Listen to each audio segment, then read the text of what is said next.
Welcome to Storytime, where tonight's tale is inspired by the last leaf. Let this gentle narrative lull you into a state of peace and calm as you prepare for a restful night.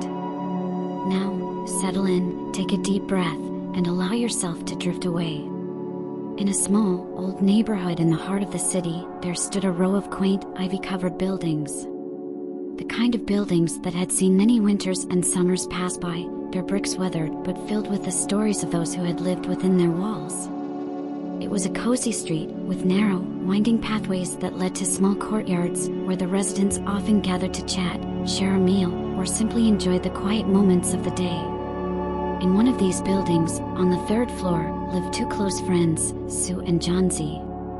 Sue and Johnsy were artists, both passionate about their craft, each with a heart full of dreams and eyes that saw the world in a way others often missed.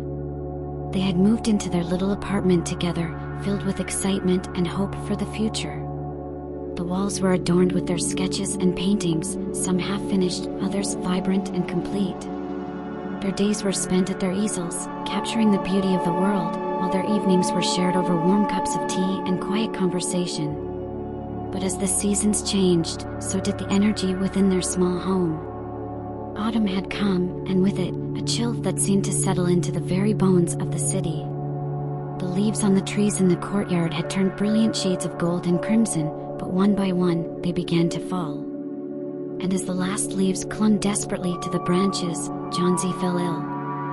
It was a sickness that drained her energy, making her pale and weak, leaving her lying in bed, her sketches abandoned and forgotten. The doctors came and went, offering medicine and advice, but Johnsy's spirit seemed to wane with each passing day.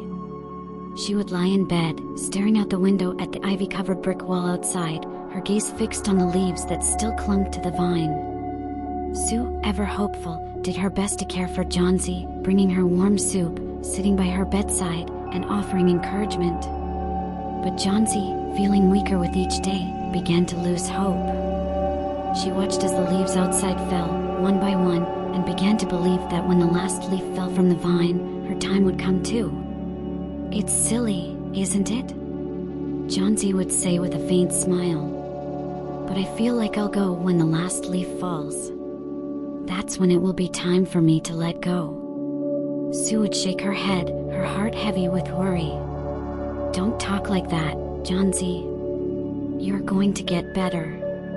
You just need rest and time. The leaves falling don't mean anything. You'll see." But Johnsy's belief in the leaves seemed unshakable. Every morning, she would look out the window, counting the leaves that still clung to the vine. Each time one fluttered down in the cold breeze, her spirits sank a little further. In the same building lived an old man named Behrman, a gruff but kind-hearted painter who had lived in the neighborhood for many years. He had once dreamed of painting a masterpiece, but the years had passed, and now he spent his days helping his fellow artists with their work, offering advice and lending a hand when needed. He lived alone in a small, cluttered apartment, his own canvas sitting untouched in the corner, waiting for the day inspiration would strike. Sue, desperate for any kind of comfort, confided in Behrman one evening about Johnsy's condition and her strange belief in the last leaf.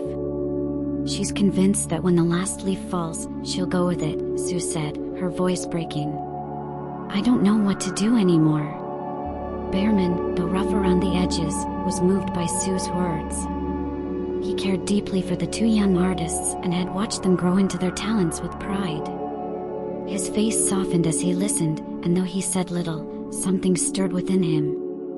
That night, a fierce storm rolled in.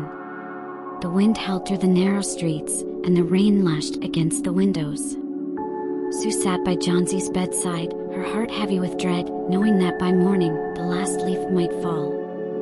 She tried to sleep, but her thoughts were consumed by worry for her friend. Morning came, and with it, a pale light that filtered through the curtains. Sue hesitated before going to the window, afraid of what she might see. But when she finally looked, her breath caught in her throat. There, clinging to the vine, was a single, solitary leaf. It was battered and worn, its edges curled from the cold, but it was still there. "Johnsy, look," Sue said softly. "The last leaf hasn't fallen. It's still there. Johnsy, too weak to lift her head at first, slowly turned to look. Her eyes widened in surprise, and for the first time in days, a flicker of hope appeared in them. "It's still there," she whispered, her voice filled with wonder. "I thought for sure it would be gone by now." Day after day, the leaf remained, defying the wind and the rain. And as the days passed, Johnsy's strength slowly began to return. The sight of the last leaf, still clinging to life, seemed to reignite something within her. She began to eat more, her color returned, and she spoke less of letting go. Sue, too, found comfort in the sight of the leaf. It was as if that small, fragile thing had become a symbol of resilience, of hope against all odds. She never questioned why the leaf hadn't fallen, she was simply grateful for its presence. One afternoon, after Johnsy had fallen into a peaceful sleep, Sue went downstairs to visit Bearman. She wanted to thank him for his kindness and perhaps share the good news of Johnsy's improvement. But when she reached his door, she found it slightly ajar. Inside, the apartment was eerily quiet, and the smell of paint lingered in the air. Bearman had fallen ill. The storm that had raged that night had taken a toll on him, and the cold had settled deep into his bones. As Sue sat by his bedside, she noticed something out of place, a canvas leaning against the wall, freshly painted. And on that canvas was an image that took her breath away, a perfect, lifelike rendering of the last leaf, clinging to the vine. In that moment, Sue realized what Bearman had done. On that stormy night, he had gone outside, braving the wind and rain, and painted the last leaf onto the wall. He had created his masterpiece, not on a canvas in a gallery, but on the side of a building, where it would bring hope to someone who needed it most. Bearman passed away quietly that night, but his legacy lived on in the form of that painted leaf. It remained there through the winter, a symbol of strength, of the quiet power of art and kindness. And as Johnsy regained her health, she never knew that the leaf that had saved her was not real, but a gift from a man who had believed in her survival as much as she had believed in the falling leaves. The painted leaf stayed on the wall long after Bearman was gone, weathered but still clinging, much like the spirit of those who loved life and each other in that quiet, little neighborhood. And though the seasons continued to change, the legacy of that last leaf endured, reminding all who saw it that sometimes, the smallest acts of kindness could bring the greatest hope. Thank you for listening to tonight's story time, inspired by the last leaf.